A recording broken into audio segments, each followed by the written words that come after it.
Patay ang isang 33 taong gulang na babae matapos umano itong pagsasaksakin ng kanyang kinakasama dakong alas 6 ng gabi noong Sabado, July 4 sa Sitio Dapdap, Barangay Dumlog, Toledo City, Cebu. Kinilala ang biktima na si alias An-An. Sugatan naman ang kanyang 63 taong gulang na stepfather na nagtangkang awatin ang sospek. Batay sa inisyal na investigasyon ng pulisya, naghahanda ng hapunan ang biktima nang bigla umanong pumasok at dumaan sa kusina ang 40 taong gulang na sospek na si alias Sai at pinagsasaksak siya gamit ang gunting. Tinangka namang depensahan ng stepfather ang biktima gamit ang isang iron bar, ngunit nadulas ito at naagaw ng sospek ang bakal. Hinampas umano nito ang matanda bago muling hinampas ang biktima. Naaresto ang sospek kinabukasan, Hulyo 5, dakong alas 7 ng umaga. Selos ang isa sa mga tinitingnang motibo ng mga otoridad. Sa panayam ng Brigada News FM Toledo sa ina ng biktima, sinabi nitong dati na umanong binugbog ng sospek ang kanyang anak. Pinayuhan na rin umano niya si An-An na iwan ang kinakasama. Ngunit pinagbantaan umano itong papatayin. Samantala, sa panayam ng Brigada News FM Cebu, iginiit ng sospek na napuno na umano siya dahil sa mga pang-iinsultong naririnig mula sa ina ng biktima. Ayon sa kanya, palagi umano siyang ikinukumpara sa dating karelasyon ni An-An. Iginiit ng sospek na nakarinig umano siya ng mga panlalait kabilang ang pagtawag sa kanya na pangit.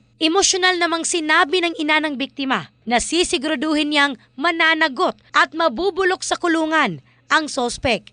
In the heart of changing lives, ako si Michelle Craste ng Brigada News Philippines, the Music and News Authority.